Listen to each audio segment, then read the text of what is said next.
ये आप लोग कहाँ, इससे पहले हमने किसके बारे में पढ़ा था? क्रिया योग के बारे में। हाँ, तप के बारे में पढ़ा था। अब तप के बाद क्या आता है हमारा चौथे नंबर का नियम? स्वाध्याय, है ना। तो स्वाध्याय का फल बताते हुए अब 44 नंबर का सूत्र कहते हैं स्वाध्यायात दिष्ट देवता संप्रयोगः। ठीक है, संधि विच्छेद करेंगे तो क्या होगा? स्वाध्यायात अर्थात स्वाध्याय से इष्ट देवता संप्रयोगः अर्थात क्या? इष्ट देवता की भली भांति प्राप्ति या साक्षात्कार हो जाती है। तो स्वाध्याय का अर्थ क्या है? 3 तरह से लिया गया था, पहले भी हमने पढ़ा था। पहला क्या है? जो शास्त्र इत्यादि हैं उनको हम पढ़ते हैं। दूसरा मंत्र जप, और तीसरे बात स्वयं का अध्ययन, इसको भी क्या बोला जाता है? उसको भी स्वाध्याय कहा जाता है। नहीं करोगे क्या? Oh sorry, I forgot just. Okay, now it's visible. नहीं मैम, अभी नहीं। ओके जी अभी आ गई। ओके, आ गई। हाँ। तो 44 नंबर के सूत्र में कहा गया है स्वाध्यायात इष्ट देवता संप्रयोग अर्थात क्या? स्वाध्याय से इष्ट देवता की भली भांति प्राप्ति या साक्षात्कार हो जाती है। तो इसका 3 अर्थ लिया गया है स्वाध्याय का। पहला है हम जो शास्त्र ग्रंथ इत्यादि है उसका अध्ययन करते हैं। दूसरा है मंत्र जप इत्यादि करते हैं। और उसके बाद देखिए स्वाध्याय दो वर्ड से मिलकर बना है ना। पहला स्व प्लस अध्याय, है ना। तो स्व अर्थात स्वयं, अध्याय अर्थात अध्ययन करना। तो अपने जीवन का अध्ययन करना, स्व का अध्ययन करना ही क्या कहलाता है? स्वाध्याय कहलाता है। तो शास्त्र अभ्यास, मंत्र जप और अपने जीवन का अध्ययन रूप स्वाध्याय के प्रभाव से योगी जिस इष्ट देवता का दर्शन करना चाहता है उसी का दर्शन हो जाता है ना। तो अब इष्ट देवता क्या है? सबके अलग अलग रहते हैं, है ना। रीजन के हिसाब से या हमारे जो कुल देवी देवता वो सब वेरियस डिपेंड करता है ना। तो जिस इष्ट देवता का जिनको हम मानते हैं वो हमारे इष्ट देव हुए। तो हम जिनका भी दर्शन करना चाहते हैं उसका दर्शन हो जाता है। किसका फल है ये? किसके प्रभाव से होता है ये? किसके प्रभाव से होता है? स्वाध्याय। यस, है ना। हाँ, अब उसके बाद स्वाध्याय के बाद हमारा 5वां नंबर का नियम क्या आता है? समाधि, है ना। तो समाधि का एडवांटेज क्या है? समाधि सिद्धि ईश्वर प्रणिधानात्, है ना। तो समाधि की सिद्धि से क्या है? ईश्वर प्रणिधान। एक मिनट, ईश्वर प्रणिधान अर्थात क्या है? ईश्वर प्रणिधान से, सॉरी, है ना। 5वें नंबर का क्या है हमारा नियम? ईश्वर प्रणिधान। मैंने बाई मिस्टेक समाधि कह दिया था। तो ईश्वर प्रणिधान से क्या होता है? समाधि सिद्धि, समाधि की सिद्धि हो जाती है। इससे पहले हमने ईश्वर प्रणिधान का एडवांटेज क्या पढ़ा था? कैसे पढ़ना चालू किया था ईश्वर प्रणिधान के बारे में?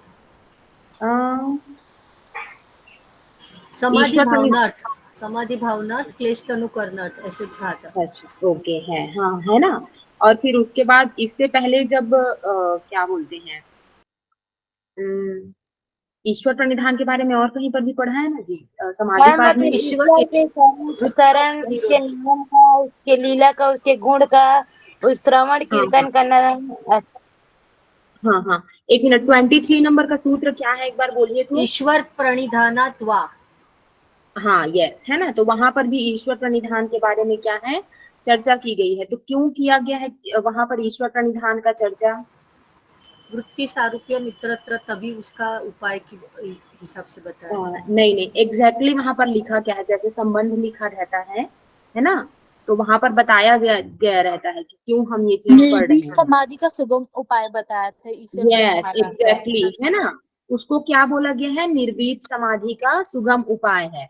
और देखिए यहाँ पर ईश्वर प्रणिधान का फल भी क्या बतलाया गया है कि समाधि की सिद्धि हो जाती है ना। एक चीज मैं आप लोगों को बोलना चाहूंगी, सिर्फ सूत्र याद करना जरूरी नहीं है ना। सूत्र भी हमको तभी समझ में आएंगे, याद रहेंगे। सूत्र का दूसरे सूत्र के साथ संबंध क्या है ये भी रहता है। देखिए जैसे कि ये है, तो ये सूत्र के स्टार्टिंग होने से पहले ये जो दिया है ये बहुत इंपॉर्टेंट है, इसको स्किप नहीं करना है। अगर आपको ये चीज पता रहेगा तो सूत्र में क्या दिया गया है, क्यों दिया गया है, एक सूत्र दूसरे सूत्र से रिलेटेड कैसे है, ये आपको अच्छे से समझ में आएगा, है ना। तो हम पढ़ रहे थे अभी ईश्वर प्रणिधान के बारे में। तो ईश्वर प्रणिधान का फल क्या होता है कि समाधि की सिद्धि हो जाती है। तो इस तरह यम और नियम का फल हो गया, है ना। तो यम का फल हमने स्टार्ट किया था फ्रॉम 34 टू 39, 5 सूत्र यहाँ पर हो गए। फिर उसके बाद नियम का फल स्टार्ट हुआ। तो नियम के टोटल कितने सूत्र हैं? 6 सूत्र हैं, है ना। 40 से 45 तक, यहाँ तक नियम का फल समाप्त हो गया। अब हमने क्या है, यम और नियम के बारे में पढ़ लिया। और अभी हम ये यम और नियम का पढ़ना चालू क्यों किए थे? क्यों चालू किए? अष्टांग योग के बारे में हम जान रहे थे पढ़ ना। रहे हैं, हाँ। और अष्टांग योग के बारे में क्यों पढ़ रहे हैं? क्लेशों को मैम क्योंकि क्रिया योग क्लेश की वृत्ति निरोध हुई है, ये पंच क्लेश निरोध नहीं हुआ है, तो अष्टांग योग के द्वारा कर सकते हैं, सरल मार्ग है वो। हाँ, वो तो हो गया। और लेकिन उसके बाद अष्टांग योग का और एडवांटेज क्या बताया गया है? इज इट रिलेटेड टू विवेक ज्ञान, विवेक ख्याति? विवेक ख्याति से रिलेटेड है ये? यस विवेक क्या बोला गया है? 28 नंबर का ज्ञान सूत्र? से प्राप्ति के लिए योग उपाय बताए हैं अशुद्धि अष्टांग क्षय योग। ज्ञान दीप्ति। हाँ, योग अशुद्धि का अंगानुष्ठानात् शुद्धि क्षय ज्ञान दीप्तिर विवेक ख्याते। तो विवेक ख्याति क्या है? उससे क्या है यार, उसका नाश होता है ना। और विवेक ख्याति ऐसी कैसे, किससे आती है? अष्टांग योग का पालन करने से। तो अष्टांग योग का पहला एडवांटेज आप लोग नहीं भूलेंगे कि उससे क्या है, विवेक ख्याति होती है ना। आया समझ में? आप लोग ये वन लाइनर चीजें भूलेंगे नहीं, है ना। चलिए, और मैंने अपने नोट्स में भी लिखा होगा, तो आप लोग एक बार उसको भी चेक कर लीजिएगा, है ना। चलिए, अब हम लोग आगे बढ़ते हैं। हमने यहाँ तक नियम के बारे में पढ़ लिया। अब नियम के बाद तीसरा अंग क्या है हमारे अष्टांग मैम योग? आपके नोट से कहाँ भेजे अभी? पेंट वो ड्राइव में?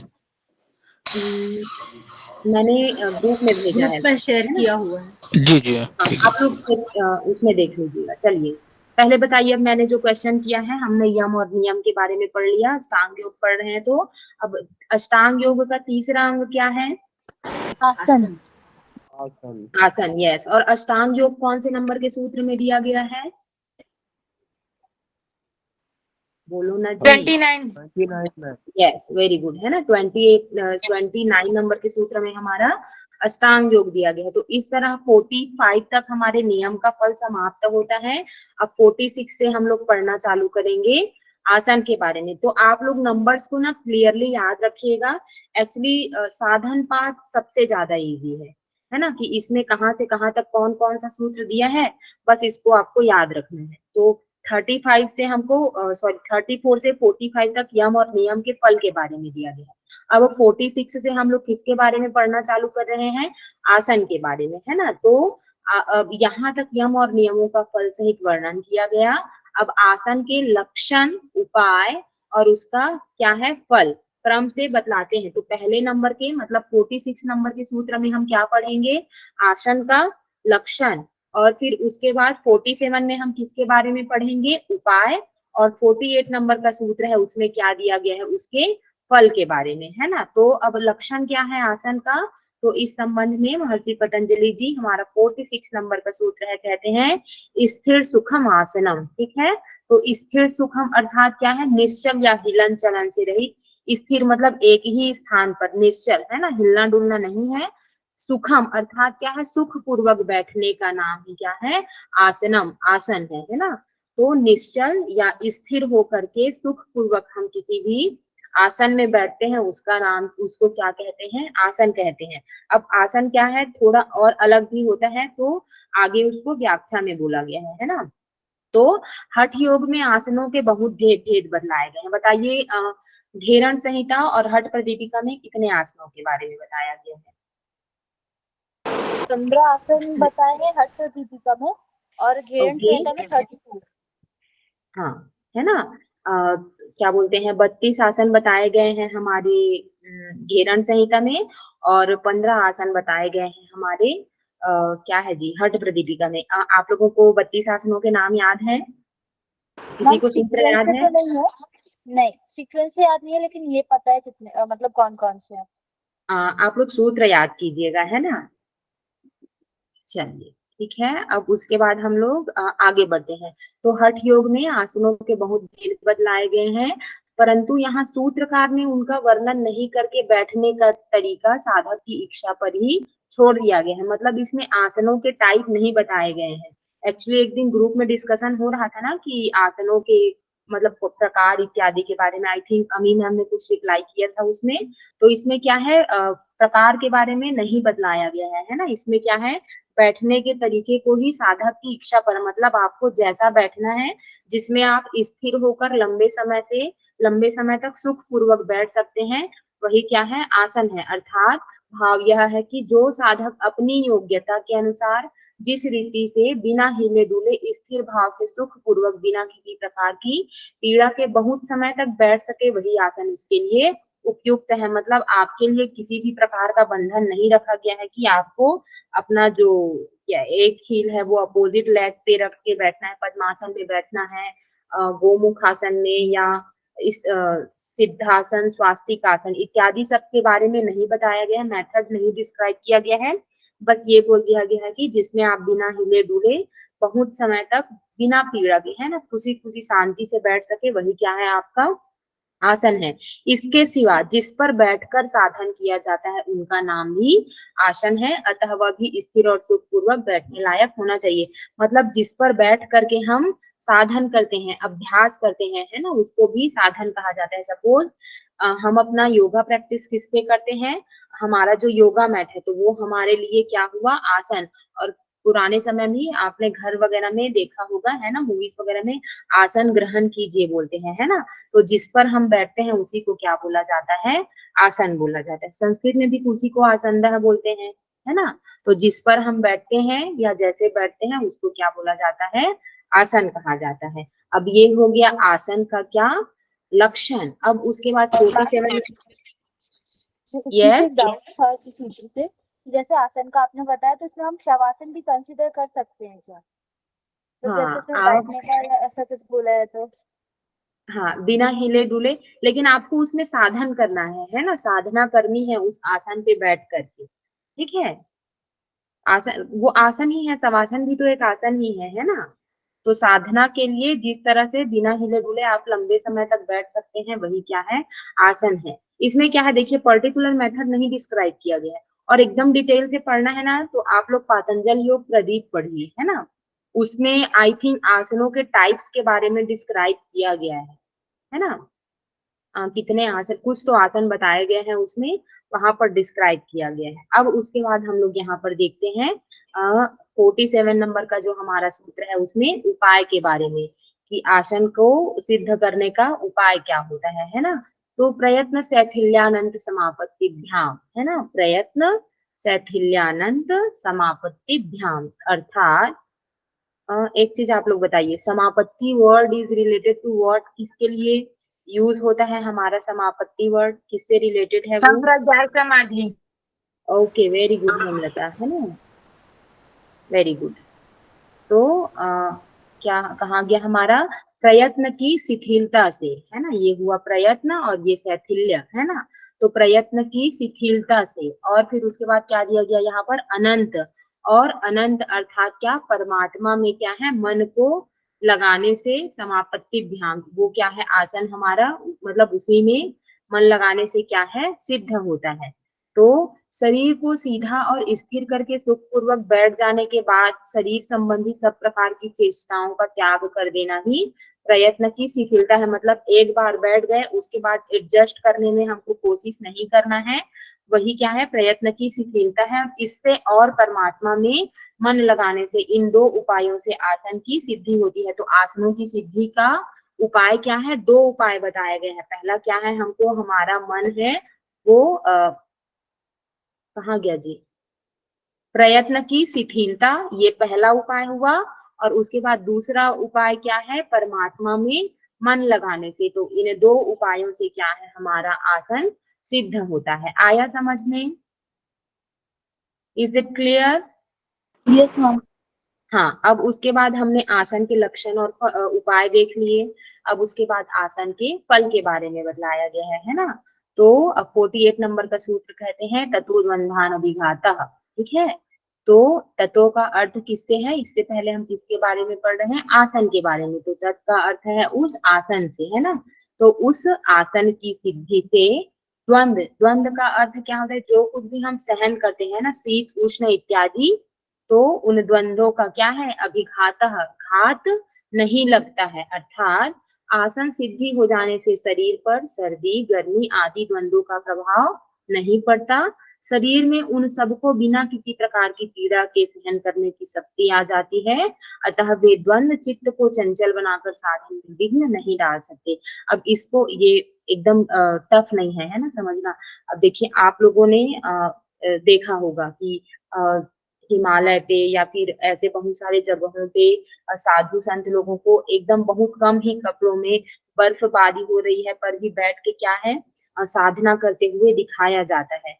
तो वो क्या है, उस आसन में सिद्ध हो चुके हैं और इस तरह से सिद्ध हो चुके हैं कि सर्दी गर्मी बारिश जो भी आए उनका क्या है, उस पर प्रभाव ही नहीं पड़ता। तो जब आसन हमारा सिद्ध हो जाता है तो क्या है, किसी भी प्रकार की पीड़ा को सहन करने की शक्ति आ जाती है और वे द्वंद्व जो चित्त को चंचल बनाकर साधन में विघ्न नहीं डाल सकते। मतलब आप सपोज मैं ऐसे बैठी हूँ, अब मेरा पैर दर्द कर रहा है, मैं अब मेरा चित्त तो चंचल ऑब्वियसली होगा ना, मैं कंसंट्रेट कर पाऊंगी क्या आपने, मतलब मुझे पढ़ना है, मेरे लिए साधना अभी क्या है, पढ़ाई करनी है मुझे, और मैं इस पोजीशन पे मैं बहुत समय तक बैठ नहीं पाऊंगी, तो ये चीज हो पाएगा क्या, नहीं। लेकिन हम लोग बहुत समय से मतलब धीरे धीरे बैठ के प्रैक्टिस करेंगे तो उसके बाद ये चीज क्या है, पॉसिबल है। फिर हमारा चित्त चंचल रहेगा क्या, इधर उधर नहीं जाएगा क्या, मतलब इधर उधर जाएगा क्या, नहीं।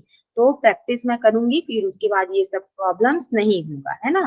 तो आसन जब हमारा सिद्ध हो जाता है तो द्वंद्व को सहन करने की शक्ति आ जाती है। जैसे कि सपोज आप लोग कोई सभी न्यू आसन सीखते हैं, सपोज मैंने सीखा हनुमान आसन, है ना, तो शुरू में तो हमको बहुत प्रॉब्लम होता है, लेकिन एक समय तक हम उसका इतना प्रैक्टिस कर लेते हैं, फिर हाँ चलो आप हनुमान आसन लगाओ, तो लगा करके बैठ गए, बहुत लंबे समय तक बैठ गए, फिर कोई प्रॉब्लम नहीं होता। तो ऐसा करने से क्या है, शीत उष्ण मतलब किसी भी प्रकार के द्वंद्व का अभिघात नहीं लगता, ठीक है। तो इस तरह से हो गया यहाँ पर आसन, हमने तीसरा अंग भी पढ़ लिया। कहाँ से कहाँ तक पढ़ा आसन के बारे में, बोलो ना जी। 46, 47, 46 48। से 48। 48, हाँ। तो 46 में क्या बताया गया है, आसन मैम का आसन की आसन लक्षण। कैसे करना डेफिनेशन, है? उसके हाँ लक्षण। ठीक, लक्षण है ना। और फिर उसके बाद 47 में, उसका उसकी उपाय। सिद्धि का उपाय, और उसके बाद 48 में, उसका फल बताया। तो अब बताइए आसन के बाद क्या आता है, प्राणायाम। आसन के, प्राणायाम। यस प्राणायाम, है ना। तो अब कौन से नंबर के सूत्र से हम लोग प्राणायाम के बारे में पढ़ना चालू करेंगे, 49। है ना, 49। तो अब सबसे पहले क्या है, प्राणायाम का सामान्य लक्षण बतलाते हैं। तो 49 नंबर का जो हमारा सूत्र है उसमें महर्षि पतंजलि जी कहते हैं, तस्मिन् सति श्वास प्रश्वासयोर गति विक्षेदः प्राणायामः, है ना। तस्मिन् सति श्वास प्रश्वासयोर गति विक्षेदः प्राणायामः। तो तस्मिन् सति अर्थात क्या है, उस आसन की सिद्धि होने के बाद, है ना। प्राणायाम से पहले क्या है, अब प्राणायाम तो हमको किसी भी पोजीशन में बैठ करके ही करना है ना। तो इसी कारण से आसन की सिद्धि हो जाएगी, उसके बाद क्या करेंगे हम, प्राणायाम। तो उस आसन की सिद्धि होने के बाद श्वास प्रश्वासयो अर्थात श्वास और प्रश्वास की गति विच्छेद अर्थात गति का रुक जाना ही क्या है, प्राणायाम है। तो व्याख्या पढ़ते हैं, प्राण वायु का शरीर में प्रविष्ट होना श्वास है। यस, हम लोग जो ऑक्सीजन इनहेल करते हैं, है ना, वही क्या है हमारा श्वास, है ना, इनटेक करते हैं वो, और उसके बाद बाहर छोड़ते हैं, उसको क्या बोला जाता है, प्रश्वास, है ना। तो श्वास अंदर आना मतलब श्वास, और जो बाहर छोड़ते हैं वो प्रश्वास। तो इन दोनों की गति का रुक जाना अर्थात प्राण वायु की गमनागमन मतलब आगमन मतलब अंदर आना और बाहर जाने की क्रिया का बंद हो जाना ही क्या है, प्राणायाम का सामान्य लक्षण है। यहाँ आसन की सिद्धि के बाद प्राणायाम का संपन्न होना बतलाया है। इसमें यह प्रतीत होता है कि आसन की स्थिरता का अभ्यास किए बिना ही जो प्राणायाम करते हैं वे गलत रास्ते पर हैं। तो प्राणायाम का अभ्यास करते कर समय आसन की स्थिरता परम आवश्यक है ना।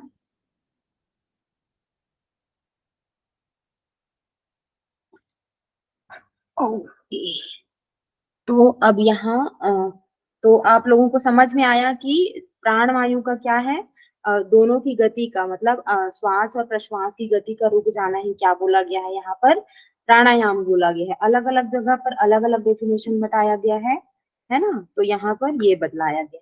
अब उसके बाद हमने इसके लक्षण के बारे में पढ़ लिया। अब लक्षण के बाद क्या है, अब इसके टाइप्स बतला रहे हैं, है ना। तो बताइए हठ प्रदीपिका और घेरण संहिता में कितने प्रकार बताए गए हैं हमारे प्राणायाम के? अष्टकुंभक। Yes, and what are those? क्या क्या है वे सब? घेरण क्या क्या संहिता है? में सहित सूर्य सूर्य भेदी, भेदी, जय शीतली, जय। चित्कारी, भस्मिका, भ्रामरी, मूर्छा और हाँ प्लावनी। अभी नहीं। यस, वेरी HP के गुड। अनुसार। और उसके बाद इसमें घेरण में श्लोक याद सहित नहीं है आप सहित। लोगों को? सूर्य भेद यस कारी यस, सूर्य सी भेदी, याद है मैम, याद है। भस्मिका, भ्रामरी, मूर्छा। अच्छा, यस, प्लाविनी, शास्त्र कुंभ का, है ना। श्लोक याद कीजिए। 32 आसनों के नाम भी क्या है, एकदम इजी है ना। तो श्लोक याद कीजिए, फिर सब याद रहेगा। ठीक, चलिए अब हम लोग आगे बढ़ते हैं। इसमें क्या प्राणायाम के प्रकार बताए गए हैं उसको देखते हैं हमारे 50 नंबर के सूत्र में। तो बाह्य अभ्यंतर स्तंभ वृत्तिर्देश काल संख्या भी परिदृष्टो दीर्घ सूक्ष्म। ठीक है, उच्छेद करके एक बार स्लोली पढ़ते हैं।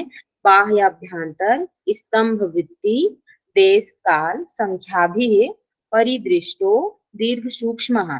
तो बाह्य अभ्यंतर और स्तंभ वृत्ति, बाह्य मतलब बाहर प्रश्वास, ठीक, अभ्यंतर मतलब अंदर, सॉरी, बाह्य मतलब बाहर में, अभ्यंतर मतलब अंदर में, और फिर उसके बाद स्तंभ वृत्ति अर्थात क्या है, जो वहीं पर रोक देते हैं, है ना। तो ऐसे 3 प्रकार के ये क्या है, ऐसे 3 प्रकार का क्या है प्राणायाम होता है, तथा वह क्या है, देश काल और संख्या द्वारा भली भांति देखा जाता हुआ दीर्घ और सूक्ष्म, लंबा और क्या है, हल्का होता जाता है।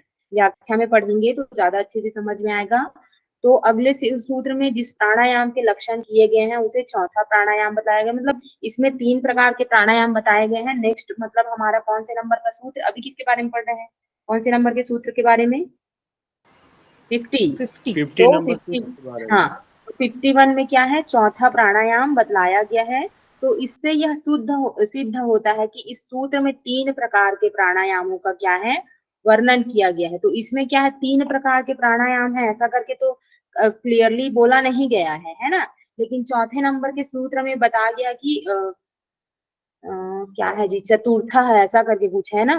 तो उससे क्या पता बाह्य चलता है कि अभ्यंतर विषय क्षेपी चतुर्थ। यस यस, बाह्य अभ्यंतर विषय छेपी चतुर्थ। तो इससे वो अगर चौथा है तो इस सूत्र में क्या है, 3 प्रकार के प्राणायाम बतलाए गए हैं, है ना।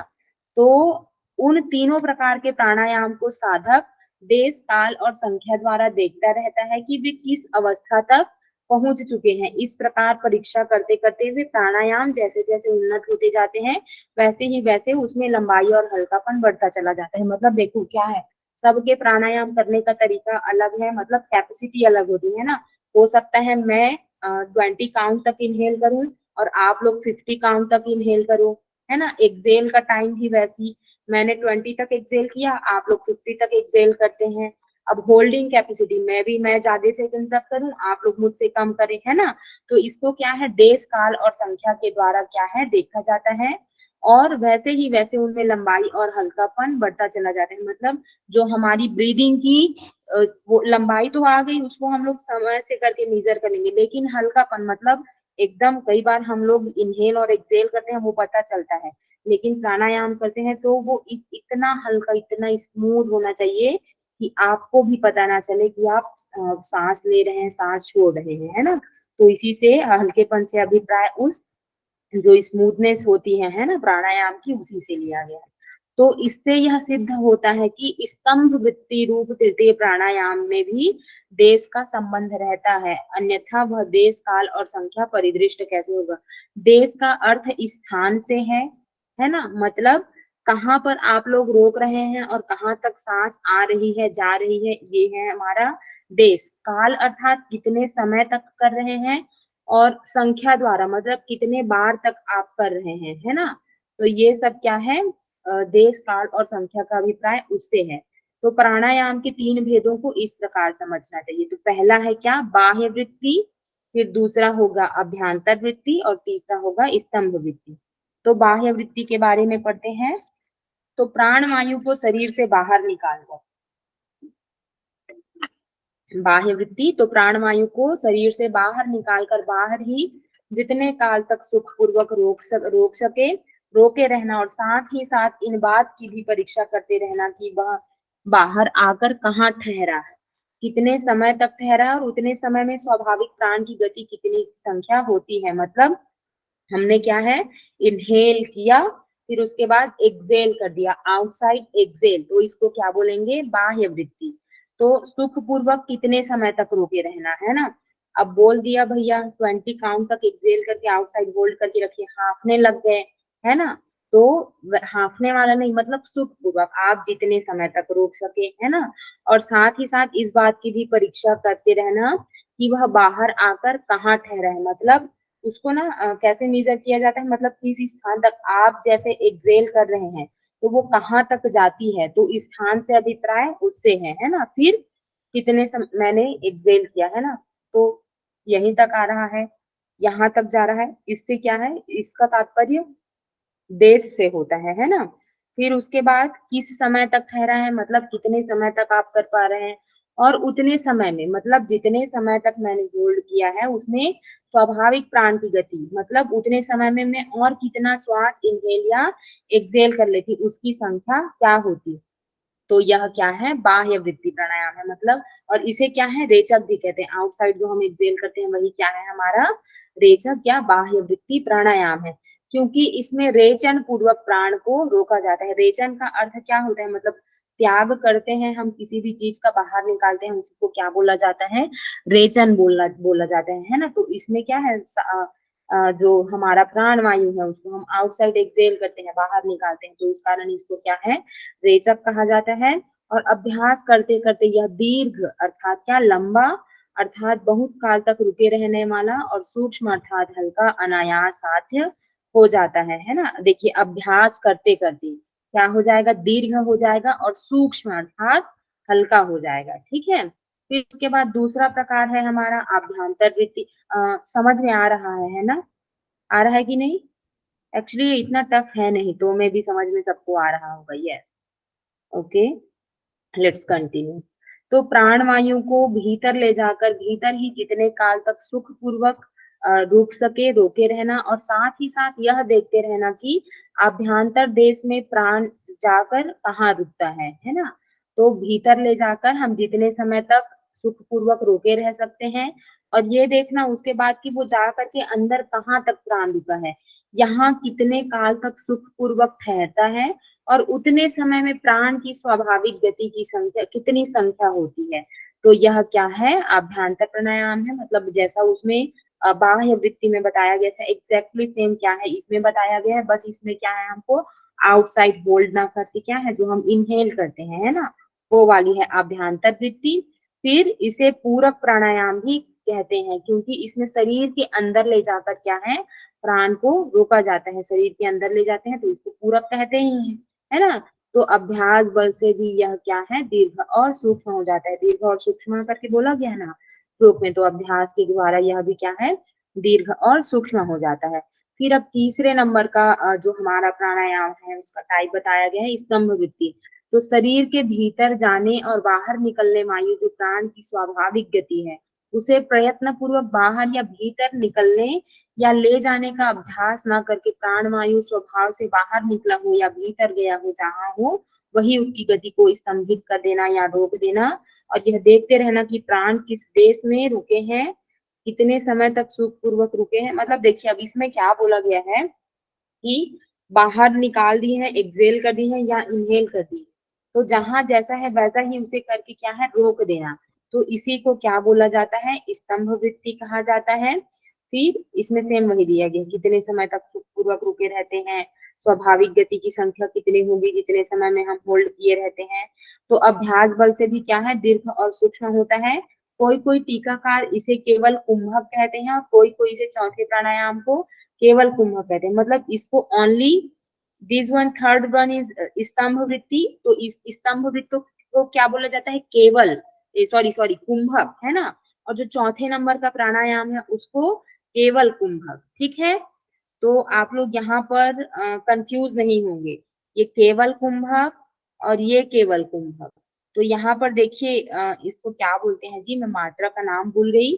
तो यहाँ पर मात्रा है तो दिस केवल मीन्स ओनली, ठीक है। और ये इस केवल का मतलब है प्राणायाम का प्रकार, केवली कुंभक जो हम पढ़ते हैं वो, है ना। तो अर्थ का अनर्थ नहीं करना है। स्तंभ वृत्ति इज कुंभक एंड बाह्य अभ्यांतर विषयाक्षेपी इज केवल कुंभक, केवली प्राणायाम जो कहते हैं वो। क्लियर हुआ? Is it clear? Yes ma'am, yes ma'am. Yes ma'am. है ना, थोड़ा जल्दी आंसर किया कीजिए, है ना। तो कहाँ पर आए थे हम? तो इस तीसरे और अगले सूत्र में बतलाए हुए चौथे प्राणायाम के भेद का निर्णय करने में बहुत मतभेद है। मतलब देखिए इसमें क्या है, कॉन्फ्लिक्ट्स है ऐसा बोला जा रहा है। और साधक किसी भी प्रकार का प्राणायाम का अभ्यास करे उसके साथ मंत्र अवश्य रहना चाहिए। मतलब जैसे उसमें बोला गया है ना, घेरण संहिता में बोला गया है मंत्र के बारे में, कौन सा प्राणायाम है जिसमें मंत्र को बोला गया, बीज मंत्र? सबीज प्राणायाम है ना। हाँ, तो किसी ना किसी में एग्जैक्टली मुझे याद नहीं आ रहा है, आप लोग ज्यादा अच्छे से जानेंगे। क्या क्वेश्चन क्या मैम?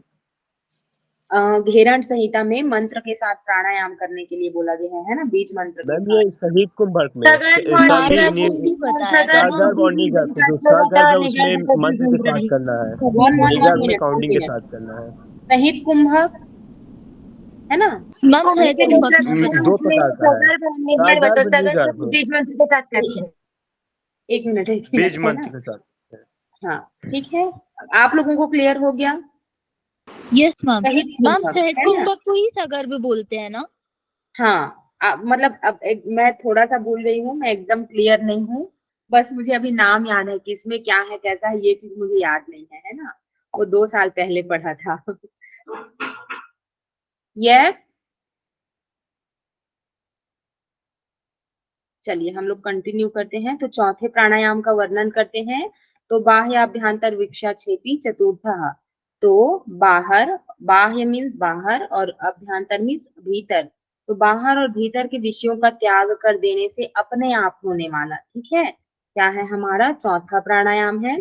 तो बाहर और भीतर के विषयों के चिंतन का त्याग कर, यस यस यस, नमस्ते मैम, वैष्णवी इज देयर, एक मिनट, है ना। आई लक्ष्मी मैम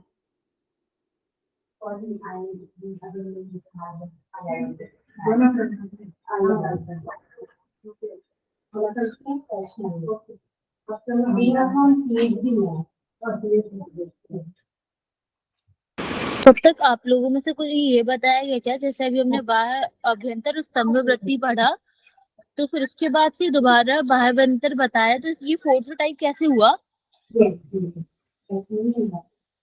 इसका नाम विषयाक्षेपी है मेरे ख्याल से, और बाह्य अभ्यंतर ये वो समझाने के लिए कह रहा है। अभी मैडम समझाएगी, देखिए आपको फिर क्लियर हो जाएगा। दोनों का डेफिनेशन वापस पढ़िए, फिर क्लियर हो जाएगा। ये केवली प्राणायाम की तरह बाह्य और अभ्यंतर जो है इसमें हमें ध्यान नहीं होता है श्वास का कि श्वास अंदर है या बाहर है। जैसे केवली प्राणायाम होता है वैसे ही सेम टू सेम होता है। चलिए हो गया वो घेरण डिस्कशन, संहिता में है ना। तो कहाँ पर आए थे जी हम लोग, है ना।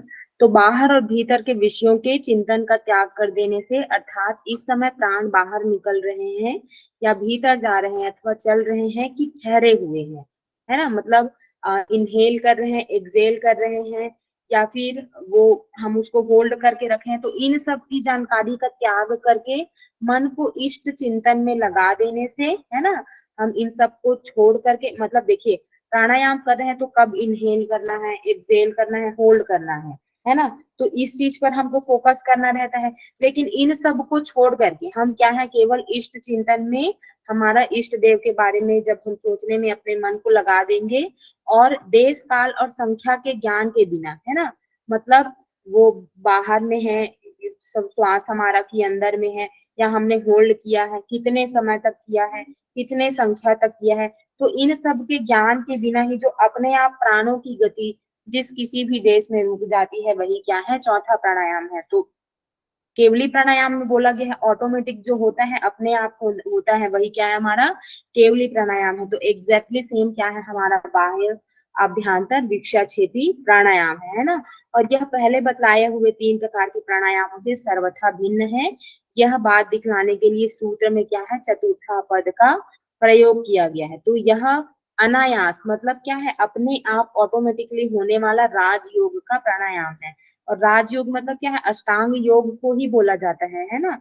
तो इसमें मन की चंचलता शांत होने के कारण अपने आप प्राणों की गति क्या है रुक जाती है। मतलब हमारे मन की चंचलता शांत हो जाती है और प्राण की गति रुक जाती है। एक्चुअली मन और प्राण दोनों क्या है एक दूसरे से रिलेटेड है। ऐसा किस किस ग्रंथ में कहा गया है आप लोग बताइए।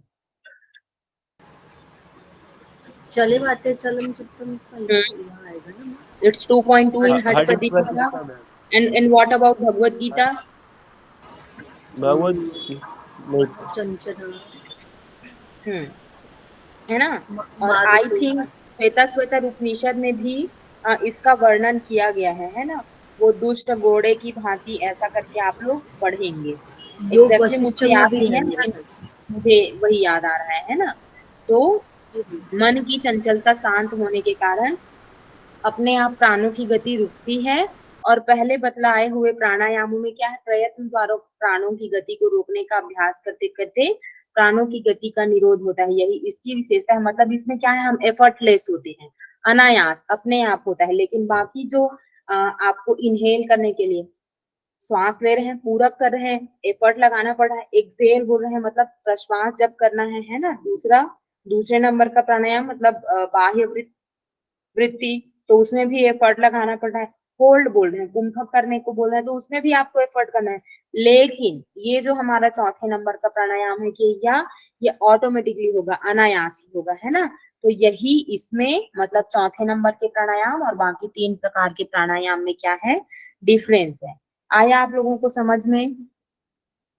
बोलिए। Yes ma'am yes ma'am. हाँ ठीक है। अब उसके बाद आगे हम लोग पढ़ते हैं। ये यहाँ तक हो गया हमारे प्राणायाम के प्रकार। So 41 is related to pranayama का लक्षण ठीक है।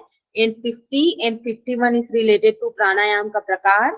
ओके एंड उसके बाद अब हम 2 प्राणायाम के फल पढ़ेंगे है ना। तो टोटल 5 सूत्र हैं हमारे प्राणायाम से रिलेटेड 42 एंड 43। इसमें हम प्राणायाम के फल के बारे में पढ़ेंगे। तो पहला फल मैम यस आप 40 बोल रहे हैं 50। Oh, sorry. Yes, it's 50. Okay. Thank you, Ami ji, है ना।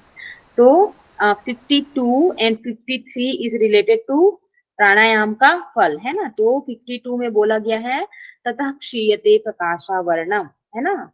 तो ततः अर्थात क्या प्राणायाम के बारे में ही पढ़ रहे हैं। तो इससे अभिप्राय क्या है प्राणायाम के अभ्यास से है ना। क्षीयते मतलब क्या है क्षीण हो जाता है क्या प्रकाशावर्णम प्रकाश या ज्ञान का आवरण। तो प्राणायाम का जब हम बार बार अभ्यास करते हैं तो ज्ञान का आवरण क्षीण हो जाता है। मतलब ज्ञान जिस चीज से ढका है जिस पर्दे से ढका है वो आवरण क्या है नष्ट हो जाता है ना। तो जैसे जैसे मनुष्य का प्राणायाम का अभ्यास करता है वैसे उसके संचित कर्म संस्कार और अविद्या आदि क्लेश दुर्बल होते चले जाते हैं है ना। तो इससे पहले क्लेश को दुर्बल करने का क्या उपाय बतलाया गया है।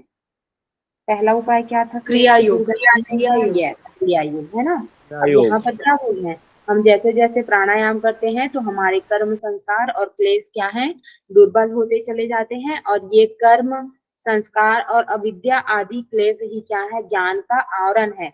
मतलब सपोज ये मेरा ज्ञान है ना। ये ईयरबड क्या है मेरा ज्ञान हो गया और ये किसके द्वारा ढका है इस कवर के द्वारा।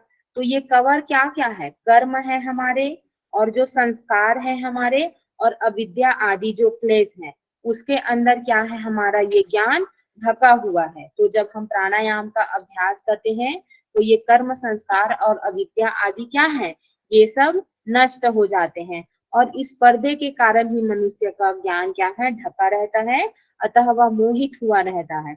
और जब यह पर्दा दुर्बल होते होते सर्वथा क्षीण हो जाता है मतलब धीरे धीरे कमजोर हो गया और एक समय आएगा कि वो पूरी तरह से क्या है, कमजोर हो जाएगा। यस, है ना। तो तब साधक का ज्ञान सूर्य की भांति प्रकाशित हो जाता है। तो साधक का क्या ज्ञान क्या है, जो ढका है ना, किससे, कर्म, संस्कार और अविद्या आदि जो क्लेश है उसके कारण। तो जब प्राणायाम का अभ्यास करेंगे तो ये सब कमजोर हो जाएगा।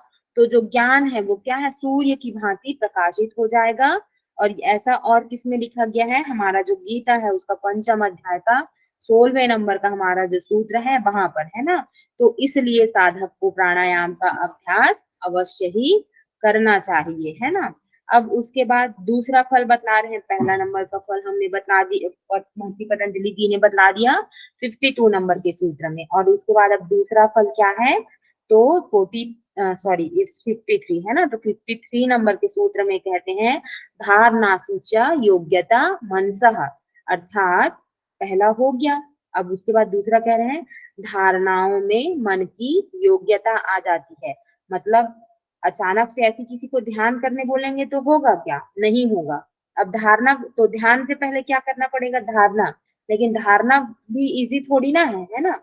मतलब कर रहे हैं तो उसके लिए भी क्या है, प्रैक्टिस। मतलब किसी चीज को धारण करने के लिए पहले हमारे मन में योग्यता होनी चाहिए। तो वो आती किससे है, जब हम प्राणायाम करते हैं तब। तो प्राणायाम के अभ्यास से मन में धारणा की योग्यता भी आ जाती है, यानी उसे चाहे जिस जगह अनायास ही क्या है स्थिर किया जा सकता है। सपोज मुझे क्या है, अपना मन इस बॉक्स पर क्या है स्थिर करना है, तो ऐसे ही मतलब धारणा इस पर मुझे करनी है। तो डायरेक्ट हो पाएगा क्या, नहीं हो पाएगा। तो पहले मैं क्या करूंगी, प्राणायाम करूंगी। और जब मेरा प्राणायाम सिद्ध हो जाएगा, है ना, तो मेरे मन में क्या है, धारणा की भी योग्यता आ जाएगी।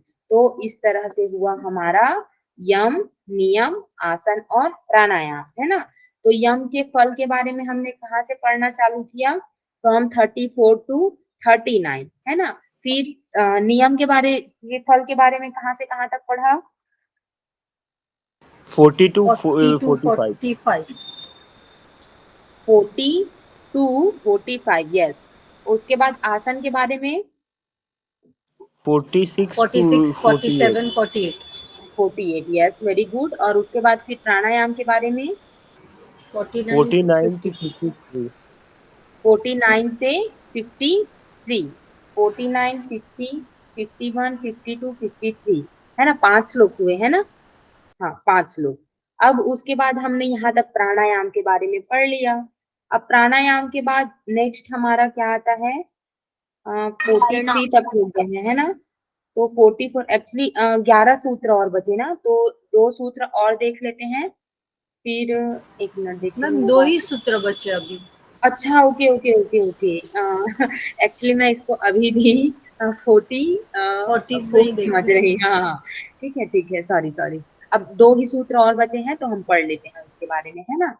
तो स्व-विषय, अब एक मिनट। अब प्रत्याहार के लक्षण बतलाते हैं। प्राणायाम तक पढ़ लिया, अब हमारा 5वां अंग क्या है, प्रत्याहार। तो प्रत्याहार के बारे में कहते हैं, है ना, 40, नहीं सॉरी 54।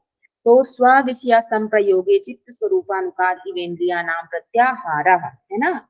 स्व-विषय संप्रयोगे चित्त स्वरूपानुकार इवेन्द्रिया नाम प्रत्याहारः। तो स्व मीन्स अपने, विषया मीन्स विषयों के, संप्रयोगे अर्थात क्या है, मतलब असंप्रयोगे, है ना। यहाँ पर विक्षेप जब करेंगे तो संबंध से रहित होने पर, ठीक है।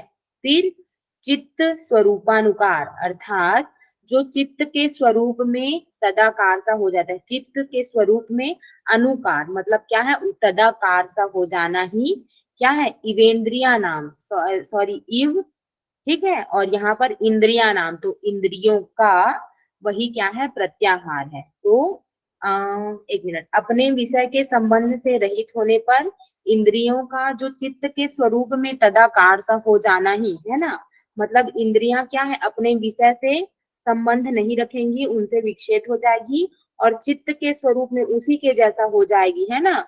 तब उसको क्या बोला जाता है, प्रत्याहार कहा जाता है। तो उक्त प्रकार से प्राणायाम का अभ्यास करते करते मन और इंद्रियां क्या है, शुद्ध हो जाती है ना। यहाँ पर देख लिया हमने। चित्त स्वरूपानुकार इवेंद्रिया नाम, तो चित्त और मन और इंद्रियां क्या है, शुद्ध हो जाती है। तो उसके बाद इंद्रियों की बाह्य वृत्ति को सब ओर से समेटकर मन में विलीन कर लेने का नाम ही क्या है, प्राणायाम है। तो इंद्रियां क्या है, इंद्रियां विषयों को ग्रहण करती है। सपोज मेरी आंख है, तो आंख की का विषय क्या होता है, दृश्य। तो इन इंद्रियों को क्या है, उस विषय से हटा करके, बाह्य वृत्तियों से हटा करके क्या है, समेट लेना है ना, मन में विलीन कर देना है। इसी का नाम क्या है, प्रत्याहार है। तो जब साधन काल में साधक इंद्रियों के विषय का त्याग करके चित्त को अपने ध्येय में लगाता है, मतलब अब इंद्रियां क्या है, विषयों की ओर ना जा करके जिसमें ध्यान लगाना है। सपोज मुझे ध्यान लगाना है इस बॉक्स में, तो मेरे लिए ध्येय क्या होगा, ये बॉक्स, ठीक है। ध्येय का क्या होगा मेरा, ये क्या होगा जी, ये बॉक्स होगा जिसपे हाँ आपको है ना, ध्यान इस लगाना पर है। ध्यान लगाना है ना।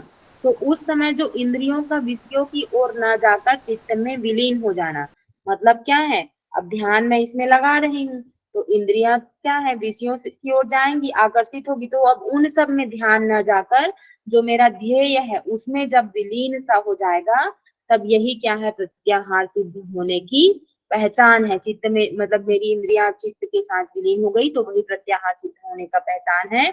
और यदि उस समय भी इंद्रियां पहले के अभ्यास से इसके समान बाह्य विषयों का चित्र उपस्थित करती रहे, तो समझना चाहिए कि प्रत्याहार सिद्ध नहीं हुआ। मतलब मैं इसमें ध्यान लगा रही हूँ, है ना, इसमें ये मेरा ध्येय है और मैं अपने चित्त को इसमें स्थिर करने का अभ्यास कर रही हूँ, लेकिन पर भी मुझे क्या है, बाह्य जो वृत्तियां हैं उस पर मेरा क्या है, चित्त जा रहा है, सॉरी मेरी इंद्रियां जा रही है ना। तो इसका मतलब है कि मेरा प्रत्याहार सिद्ध नहीं हुआ है। तो उपनिषदों में भी वाक शब्द से उपलक्षित इंद्रियों को मन में निरुद्ध करने की बात कहकर यही भाव बतलाया गया है। मतलब उपनिषद में जो क्या है, वाक मतलब बोलने से भी करके बोला जाता है ना, कि मतलब आप जितना शांत रहें, मतलब कम बोलेंगे, तो उतना ही क्या है, आपकी इंद्रियां आपके अंदर रहेंगी, मतलब क्या बोलेंगे जी, स्थिर रहेगा, है ना। जो जितना ज्यादा बात करता है उतना चंचल, और जितना ज्यादा चंचल मतलब उतना ज्यादा प्रत्याहार में कठिनाई, है ना। तो ये हो गया इस तरह प्रत्याहार का लक्षण। अब उसके बाद प्रत्याहार का फल बतलाकर इस द्वितीय पाठ की समाप्ति, है ना। तो ये हमारा लास्ट क्या होगा, सूत्र होगा, है ना। तो 55 नंबर का सूत्र है, ततः परमावश्यते इंद्रिया नाम, है ना। तो ततः अर्थात क्या, और किसके बारे में पढ़ रहे हैं हम लोग, पहले वाले सूत्र में प्रत्याहार के बारे में, है ना। तो उस प्रत्याहार से इंद्रिया नाम, है ना, तो इंद्रियों की परमा वश्यता अर्थात क्या है, वश में हो जाती है ना। तो प्रत्याहार सिद्ध हो जाने पर योगी की इंद्रियां उसके सर्वथा वश में हो जाती है, उनकी स्वतंत्रता का सर्वथा अभाव हो जाता है। और प्रत्याहार की सिद्धि हो जाने के बाद इंद्रिय विजय के लिए अन्य साधन की आवश्यकता नहीं होती। मतलब प्रत्याहार सिद्ध हुआ तो हम अपने इंद्रियों पर विजय पा लेंगे, वो हमारे बस में हो जाएंगी। और जो इंद्रियां स्वतंत्र हैं तो वो अब स्वतंत्र नहीं रहेंगी, वो हमारे बस में हो जाएंगी, तो उनकी स्वतंत्रता का अभाव हो गया। यस यस मैम, यूट्यूब पे we are present, Vaishnavi and Lakshmi.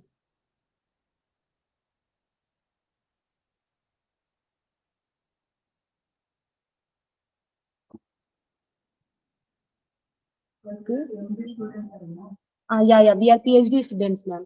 PhD students. Yeah, just in second page, I think.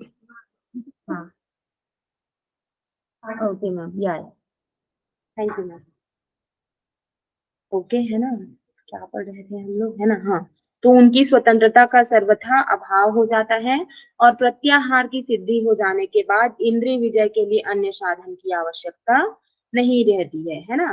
तो अब प्रत्याहार सिद्ध हो गया, तो हमने क्या है, इंद्रियां हमारे वश में हो गई, तो क्या है, अब इंद्रिय विजय हमारा हो गया, और इसके अलावा इंद्रिय विजय के लिए अन्य किसी प्रकार के साधन की आवश्यकता नहीं रहेगी। तो इस तरह से हमारा साधन पाठ हुआ समाप्त। आया आप सभी को समझ में? जी मैम। Yes, okay. अमी जी बताइए क्या क्वेश्चन है? यस मैम, हमने बोला कि क्लेश को दुर्बल करने के उपाय, फर्स्ट क्रिया योग और हाँ, सेकंड प्राणायाम बताया। तो अपना ये नहीं, सूत्र जो है, हाँ एक्चुअली वो क्लियरली मेंशन नहीं किया गया है ना, यस, नहीं मैं सूत्र कुछ में नहीं बोला गया है। यस मैम, बट ये वो वाला जो सूत्र है ध्यानम हेया तद्वृत्तय, तो वो भी इसमें इंक्लूड कर सकते हैं ना हम लोग? ध्यान है या सद्वृत्तय, ध्यान के द्वारा, हाँ हाँ वो तो बताया ही गया है। यानी 3 हो गए अभी, राइट? एक्चुअली देखिए, प्राणायाम के बारे में बोल रहे हैं ना, तो प्राणायाम का डायरेक्ट नहीं बोला गया कि वो क्लेशों को क्षीण करता है। हाँ, बट ठीक है, हाँ वो बताए हैं ना कि ततो क्षीयते प्रकाश आवरणम, ऐसे। वो तो अज्ञान के आवरण का नाश कर। एक्चुअली हाँ, देखिए, व्याख्या में जो दिया गया है ना, उसको आप लोग डायरेक्ट रिलेट नहीं करेंगे, ओके है मैम, ना। तो सूत्र का उसमें कर क्या है, वो सकते प्रोसेस बताया गया है, हाँ। लेकिन हैं। हाँ, डायरेक्ट डायरेक्ट जहां पर, एक्चुअली देखिए, ये रिलेटेड तो सब है एक चीज एक दूसरे से, है ना। लेकिन यूजीसी नेट का एग्जाम क्या है, वो डायरेक्ट हमारे सूत्र पर बेस्ड है। लेकिन अगर ओके, आप लोग फिलॉसफी की बात करेंगे, तो एक चीज दूसरे चीज से मतलब पता नहीं कहाँ से कहाँ रिलेटेड होगी। तो इस कारण से हमको यूजीसी नेट का वो जिस तरह से आंसर लेगा उसके हिसाब से पढ़ना है ना। ओके। तो वो सूत्र तो आ जाएगा ना मैम, तो ध्यानम हेया तद्वृत्तय, हाँ हाँ हाँ, वो रिलेटेड है, ठीक तो है। मोस्ट, हाँ, ओके। okay.